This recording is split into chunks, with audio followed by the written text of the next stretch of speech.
Olá, bem-vinda, bem-vindo. Você está no Eureka na TV, sempre à tarde com você na TV Educativa. Ali pelas 3h30, você sabe disso, todos os dias e também com os nossos repetecos no sábado. E não esqueça também, todo dia pela manhã, né, ali cedinho, você levantou, está indo para o colégio, está indo para o seu trabalho. Entre 5 para 7, 7 horas, você tem o Eureka no rádio, 97.1. Comigo, professor Oswaldo, professor Marlos Geronasso, professor Laércio e o professor Toniolo, sempre conversando a respeito de assuntos ligados à educação. E com o repeteco, ali por 5 para as 11, 11 horas da noite. E hoje eu trouxe para conversar aqui conosco a professora Stephanie Fernandes. Bem-vinda, professora. Obrigada. E nós vamos conversar sobre um tema super interessante. Ela esteve na Semana Acadêmica da Tuiuti e fez uma palestra sensacional sobre as conexões entre Brasil, Benin, Benin, Brasil, né? E justamente eu trouxe ela para conversarmos sobre isto hoje aqui. Stephanie, vamos lá. Nos fale um pouquinho, a princípio, sei que você tem aí um grupo, Ventania, Promoções, alguma coisa por aí. Primeiro nos fala um pouquinho de você e também desse grupo. Bom, primeiro eu queria agradecer, é um prazer estar aqui, ainda mais com o professor Oswaldo. Bom, eu sou a Stephanie Fernandes, eu sou da produtora Ventania Produções, que é uma produtora que traz o lema da interculturalidade, né? E principalmente uma pioneira aqui em Curitiba para falar sobre o afrofuturismo e trazer inovação, né? Em relação às culturas que são bem vistas aqui em Curitiba. E, bom, a princípio, nessa palestra que eu fiz no Tuiuti, foi realmente sensacional poder compartilhar com o pessoal um pouquinho dessa viagem, que foi a saída para o Benin e principalmente de reconhecer os detalhes que realmente trazem uma riqueza aqui pra gente. Porque tem muita coisa que a gente tem aqui e a gente fala, nossa, que legal isso, a gente vive isso, mas de onde que vem isso? E aí, de repente, você vai descobrir, nossa, isso veio do Benin, isso é muito rico pra gente. São as raízes da cultura, né? Que a gente não tem percepção disso, né? Sim. Às vezes a gente, eu não tenho nada de cultura X ou cultura Y, e não percebe que está ali no cotidiano, no alimento, às vezes nas palavras que utiliza, né? E algum tipo de costume da família ou da tradição que às vezes nem se dá conta. Sim, e inclusive essa questão da língua, né? A gente vai, como que foi esse movimento para poder chegar até o Benin e, enfim, né? Quais línguas que vão se falar por lá, né? Ainda mais que é um país que foi colonizado pela França, mas que ainda tem viva ali, latente as suas línguas, né? Sim. E essas línguas são principalmente Fon, Gun, na verdade vão ser mais de 260 línguas ali dentro faladas no dia a dia. Então, é uma coisa assim, eu vou falar para você aqui em Gun, você vai me responder em Gun e a outra pessoa vai traduzir o que você falou em Gun para Yorubá ou para Fon. Então, é bem diverso, uma diversidade. E isso é uma coisa que, claro, né, a gente não tem o costume nessa cultura ocidental, né, de buscar conhecimento sobre a África, né, o que é um grande desperdício, né? E é algo que foi construído a partir do eurocentrismo europeu, aquela história toda, né? E uma das coisas que as pessoas não imaginam é a diversidade cultural existente na África. Né? Dentro do próprio Que é continente. extremamente rica, né? Diferentes línguas, troncos linguísticos diversos, né? E a partir daí toda a diversidade que existe, como você está dizendo, ali num determinado território, você tem quantas línguas ali convivendo entre elas. É uma outra diversidade, né? E ainda mais parando para pensar, o Brasil enquanto o país mais intercultural. Mas será mesmo que no dia a dia, assim, se eu tiver uma outra pessoa do meu lado que não fale a minha língua, eu vou conseguir encontrar os meus meios ali para tentar me comunicar com ela, para conseguir entender os pontos da cultura. E como a gente estava conversando aqui agora, né, a respeito a gente sempre está partindo de um ponto eurocêntrico, então a gente sempre às vezes está partindo de um ponto etnocêntrico, que é olhar e pensar, a minha cultura ela é mais valiosa que a sua, a minha cultura vai ensinar para a sua. E aí é engraçado porque, olhando assim para a postura da maioria dos povos africanos, a gente percebe que o exercício da humildade ele vem justamente para trazer para a gente não perder a oportunidade de aprender. Exato. Exatamente. Porque no caso, eu te ouvindo, eu tenho a oportunidade de aprender algo que talvez eu não saiba. Então, é sempre um movimento de troca. E não sempre um movimento de um falando e o outro ouvindo e dizendo é isso. Entendi, não tenho nada a dizer em troca. E nessa relação das culturas que a gente estava comentando aqui, né? Como a gente tem diversos tabus ainda, né? É muito comum que às vezes a gente converse com pessoas que ainda guardam na cabeça que o continente africano é um país. E aí, como que você rebate isso, mas com cultura, com riqueza? Esse é um ponto muito interessante da Ventania Produções aqui em Curitiba, que para te ajudar a ter uma ideia, né, do que é o continente africano e do quão rica é essa possibilidade de conhecer diversos países ali dentro do continente africano, a gente vai tentar sempre reunir as diferentes nações e possibilidades que a gente tem ali dentro de um projeto. A gente fez um espetáculo chamado Arroces no ano passado, que foi um dos motivos do qual eu fui viajar, né, para poder pesquisar, estudar, conhecer um pouquinho mais e trazer um material bem consistente aqui, tanto para quem por exemplo, de Angola, do Congo, da Guiné-Bissau, poder ter um acesso, mesmo não tendo ido para lá, quanto para as pessoas brasileiras que faziam parte do projeto também ter um material, né? E essa possibilidade, assim, da cultura e de ver o quanto eles mesmos ali também percebendo, falando, nossa, realmente, não é tudo a mesma coisa, é bem diferente. Tem uma característica, né? Por exemplo, no Benin, o pessoal vai ter um movimento mais da dança que se concentra muito na parte superior do corpo. E quando a gente vai ir, por exemplo, pensando em alguns ritmos da África do Sul, eles vão se concentrar um pouco no pé. Então, a gente vai vendo algumas características específicas que vão, né, de acordo com o país ali em questão e a cultura. Sim, e é super interessante, né? Porque você justamente percebe essa diversidade, né? Muitas vezes as pessoas não têm noção, no período da escravização de pessoas que nós tivemos ali, né, dos escravizados, como muitos deles vinham para cá sem sequer conseguir falar entre eles, porque falavam línguas diferentes. Né? Aquela ideia do tudo a mesma coisa é de uma bobagem absurda, né? Porque eles tinham culturas extremamente diversas e muitos, e não eram poucos, muito mais presentes em termos de cultura, de conhecimento, do que o próprio dono queria, o próprio branco queria ser o dono dele. Imagine. É um absurdo você... aí você vê a incongruência dessa ideia da escravização de alguém.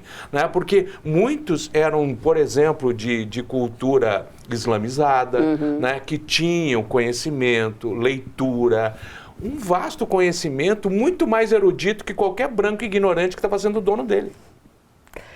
E sobre essa parte específica assim, da escravização, é uma coisa que... me pegou muito na viagem do Benin, porque olha o que aconteceu. Por isso eu até... Porque deve ter percebido algumas coisas super interessantes, né? Sim. Bom, acho que como a gente aqui tem uma questão, né, principalmente de... O brasileiro tem uma dificuldade de superar essa história da escravidão e de conseguir sair dela, porque a gente ainda tem uma dificuldade de documentar essa história.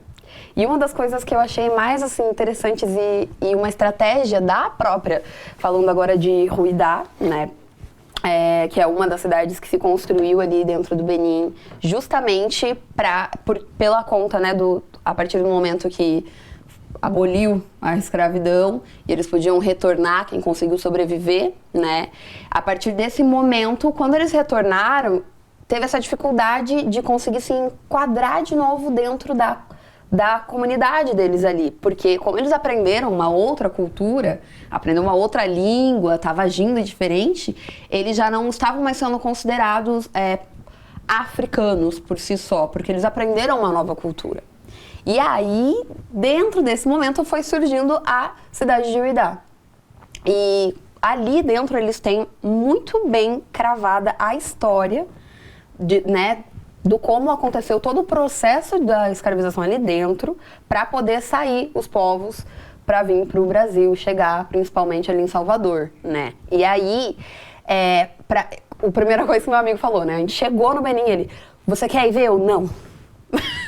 Ainda não. Ainda não, por favor, porque vai ser muito forte para mim. Vamos ver primeiro os reinos, vamos ver as outras coisas, depois eu vou. E aí, quando eu realmente falei, não, vamos Sem lá... Sem contar que não é a África, né? Uhum. É algo que foi imposto à África. Exatamente. Né? Algo cruel imposto à África. Então, não, eu quero conhecer a África. Né? Eu acho que esse é o ponto fundamental. Esse era o ponto, exatamente isso. Eu falei, não quero, principalmente porque a gente tem uma questão, né? Aqui na educação, em todos os assuntos, quando a gente vai conversar com uma pessoa, seja ela negra ou seja ela africana, a gente sempre acaba caindo no momento que você vai falar sobre escravidão. E aí você fala, mas será, meu Deus, como que eu faço para falar de outra coisa? Porém, eu não entendi o quanto que eu precisava chegar lá e entender bem essa história para que ela pudesse ter um começo, meio e fim. E eu conseguir me libertar emocionalmente e poder enxergar essas outras possibilidades. Porque para nós aqui, enquanto pessoas pretas no Brasil, você não ter essa linha do tempo realmente fechada, ela te gera questões muito profundas na sua identidade, nas suas possibilidades de se projetar no mundo. E a partir do momento que a gente chegou, essa foi a cena mais engraçada e ao mesmo tempo mais profunda, né? Que o tio Ivan, que era o nosso professor ali de Geografia e de História, que estava acompanhando a gente desceu e falou, olha, chegamos agora, vamos entender, né, aqui a casa. A gente estava na frente de um monumento que foi criado em resposta para o local onde se chamava a casa onde a luz nunca acende, que é onde eles iam fazer a seleção de quem iria realmente, né, para vir para o Brasil e quem acabaria ficando ali até morrer. E na hora que ele desceu do carro e falou, olha, essa é a casa que foi construída em resposta à casa onde a luz nunca acende. E Fernandes, acho que ainda tem a casa dos Fernandes aqui. Eu quase caí para trás, né? Quase saí do carro e fui, porque eu não fazia ideia de que ali as casas, elas ainda tinham essa característica, né? Porque quando eles voltaram, não tinha uma questão de a sua casa ser registrada. Só segura um pouquinho, guarde essa característica, porque nós já vamos voltar e vamos entender o que é essa característica que a Stephanie vai nos contar. Tá achando interessante? Tá achando legal? Então continue conosco. Dê um tempinho, vai, toma uma aguinha, faz aquele xixizinho sagrado que tem que fazer, né? Importante. E já volta aí para nós continuarmos o programa. Até daqui a pouco. Até.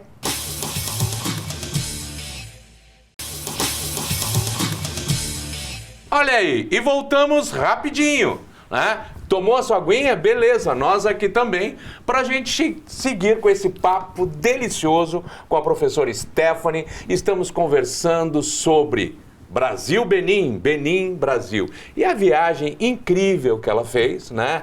Justamente buscando essas raízes africanas, né? A reconexão. A reconexão, exatamente, essa reconexão com a África. Mas, por favor, você estava falando desse surpreendente momento em que você achou outros Fernandes na África. Sim.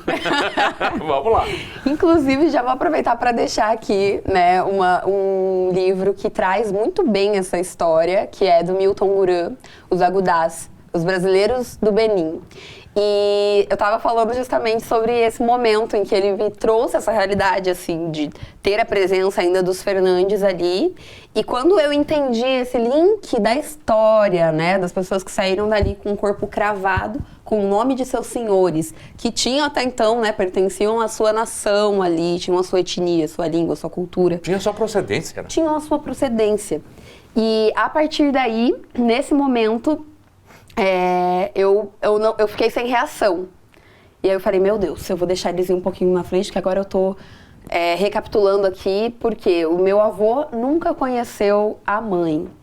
E automaticamente a gente já perde uma grande linhagem. E essa é a história da maioria dos pretos brasileiros aqui no Brasil. Muitos que não conhecem a origem de suas famílias. E aí faziam 2 anos que meu avô estava encontrando ali familiares. E aí, de repente, eu não consegui. Eu falei, não, eu vou esperar umas 2 semanas para eu poder ligar para ele e dizer: vô, olha, encontrei aqui uma possibilidade de que talvez alguém da sua família tenha vindo daqui do Benin e dado início na nossa família aí, né? Então, foi algo que me devolveu para mim. Exatamente. E acho que é isso que a história faz pra gente, querendo ou não. Ela te dá a possibilidade, ela te resgata. Então, é uma das coisas que pra mim foi incrível. E aí, nesse resgate de me devolver pra mim, né, eu entendi indo pro Benin o quão eu gosto de ser brasileira e o quão importante é eu assumir essa identidade minha. Eu trago brasiliana, né, já aí trazendo Aires da Mata, que chega pra gente e fala, mas por que brasileiro? Por quê? E aí a gente vai entendendo essas determinações que são coloniais. Mas o Brasil é isso, né? É esse caldeirão. É essa ideia dessa mistura, né? Essa grande mistura que nos caracteriza, né? Nós somos caracterizados por essa mistura feita nesse caldeirão que é a sociedade brasileira. Eu acho que isso é fundamental que a gente entenda. Quer dizer, por isso é tão estranho. E não é só nós, né? É a América como um todo, né? Como para, de repente, você ver certos, eu diria obtusos, tontos, né? Ou sem noção, né? Que tentam estabelecer supremacias de A, B ou C, né? Quer dizer, isso é ridículo.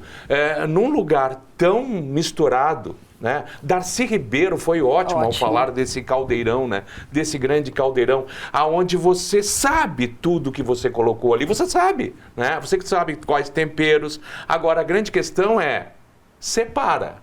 Agora, eu sei o que eu coloquei, mas como separar? E por que separar? E por que separar? Agora. E por que separar? Né? Esse entendimento que é maravilhoso e essa percepção é a riqueza. A riqueza se faz dessa mistura, mas para algumas pessoas é absurdamente difícil de entender isso. Nesse exercício de tentar mostrar o porquê separar e de demonstrar também, né, o quão rico que é a gente reunir essa diversidade e conhecer a cultura do outro, a Ventania Produções criou o Café Cultural, que fez um burburinho aqui em Curitiba no movimento de trazer sempre um país do continente africano que fosse protagonista, uma pessoa brasileira que já tivesse viajado para esse país. Então, por exemplo, a gente fez a primeira edição, era sobre o Senegal, e a gente trouxe 2 senegaleses e um brasileiro que já tivesse ido para aquele país em questão, para poder trazer os pontos de conexões. E são os 2 sentimentos diferentes, né? Exatamente. E como que eles conseguem enxergar também, trazer a visão deles, aonde que a diversidade ela é positiva, né? E é engraçado isso porque até agora estão surgindo algumas pesquisas para demonstrar, até para dentro de empresas, né? Que quando você tem uma equipe mais diversa, ela é muito mais produtiva. E quando a gente vai olhar também para o nosso dia a dia, né, uma das coisas que eu falo para o pessoal, se você conhece só a sua cultura, você pode ser tão rico quanto ela, mas também tão limitado quanto ela. Exatamente. Então, quanto mais culturas você vai trazendo para o seu dia a dia, mais você consegue se desenvolver e enxergar as coisas por diversos pontos de vista, né? A Amanda vai trazer isso pra gente, né? O mito de olhar por uma história única, né? A única verdade. Então, o mundo é... Você já tem umas imagenzinhas para nos mostrar? Tenho. Vamos lá? Eduardo, vamos nessa, Eduardo. A gente pode ir passandinho. Bom, a Ventania Produções, né? Que é essa empresa que eu tô comentando a respeito aqui de estar trazendo, ela é composta, inclusive, por mim, pela Amanda Ksua e pelo Ted Tioino. A Amanda é angolana, o Ted é beninense, e nós que trazemos esse movimento da importância de unir as diversidades aqui em Curitiba para as produções artísticas e também, enfim, né, palestras, workshops. Esse é o nosso time, olha eles aí. Beleza. A gente pode passar mais um. A gente tem os nossos pilares, que é o que a gente estava comentando aqui no começo, ancestralidade, pertencimento, igualdade, o afrofuturismo e a inovação. A gente pode passar. Isso é uma coisa interessante de trazer, a gente sempre traz, porque a gente acredita muito mesmo nessa agenda da ONU para a gente trabalhar essa relação da sustentabilidade. Então, todos os nossos projetos sempre envolvem uma, duas ou mais das ODSs para a gente pensar nesse mundo sustentável, que se alinha com as culturas africanas, lógico, querendo ou não. Querendo ou não. Podemos passar. E, bom, a gente tem as nossas palestras e treinamentos, né? A oratória da mini saia. A gente tem também a palestra da competência cultural no meio corporativo, consultorias e formações para professores e também a palestra de território e identidade, que foi a que eu realizei na Tuiuti. Dos nossos projetos, que são as nossas soluções artísticas, né? A gente sempre traz que a gente pode transformar muito as culturas ao nosso redor com elas. Um deles é o espetáculo Racistas Guardiãs, o Festival Gondwana, Brasiliana Corpos d'Água, que é uma performance. A gente tem um filme também que traz uma ressignificação da história de Anastácia, que é muito importante aqui pra gente no Brasil. A gente tem o projeto Aioerê, que é um projeto educacional infantil, que vai trazer dança e brincadeiras para a gente poder trazer e fazer conhecer, né, essas outras culturas de dentro do continente africano. E aí é bem específico sobre Cabo Verde, Angola e o Benin.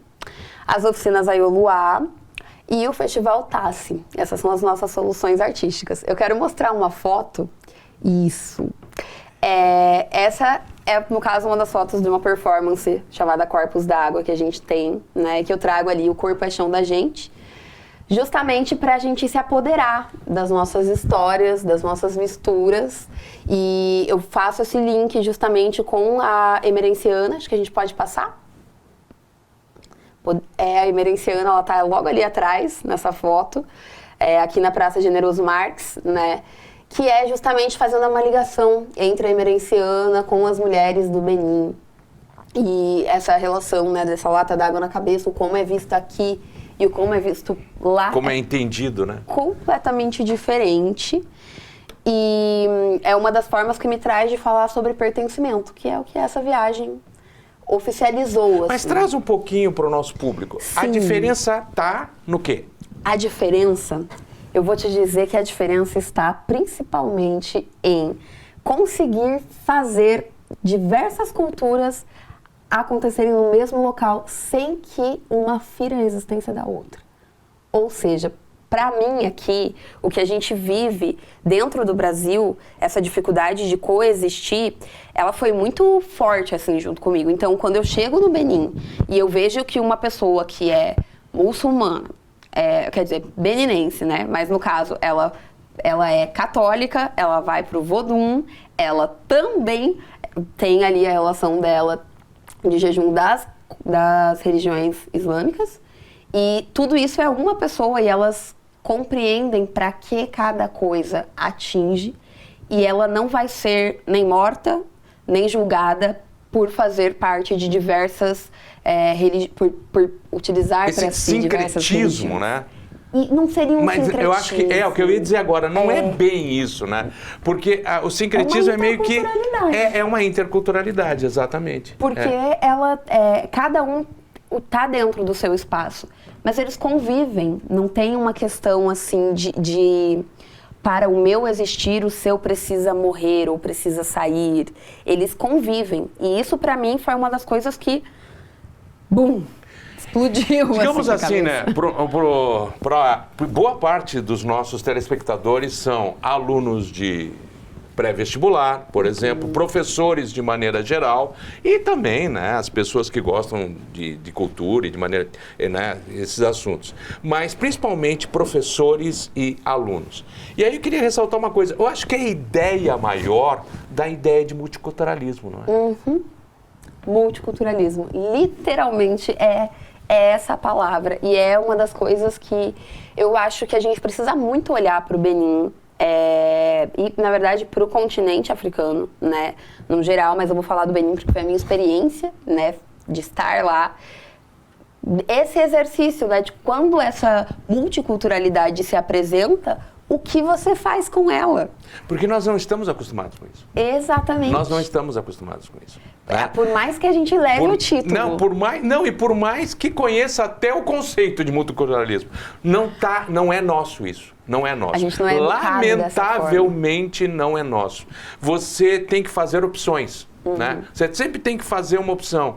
Você não pode ter, né, a soma. O leque de possibilidades. Não. Você tem que sempre fazer opção. Ou você é isso ou você é aquilo. Sim. Se decida. Por quê? Necessariamente. Necessariamente. Por quê? Mas é justamente agora esse é o movimento que a gente da Ventania Produções está fazendo, que é de começar a trazer essas ideias para dentro da educação, porque a gente entende que é onde a gente vai conseguir apresentar essa possibilidade. Né? Porque, querendo ou não, se a gente está no meio de ensino que vai formando a gente aos pouquinhos, mas a gente enxerga sempre as coisas dentro de caixinhas e setorizadas e uma área não interfere na outra, uma das coisas que também, né, na faculdade a Faculdade de Direitos Humanos, que eu achei interessantíssima, ela traz justamente a aula de história com geografia junto, as coisas, elas são apresentadas. A interdisciplinaridade, né? Ela é realmente aplicada.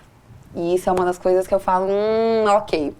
Faz muita diferença na construção de uma pessoa para ela se entender no mundo e conseguir se projetar para a vida.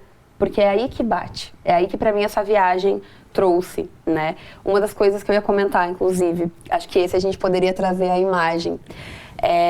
Quando eu fui para pesquisar, era justamente sobre o espetáculo As Arroces. Arroces em Fon, quer dizer rainha, mãe.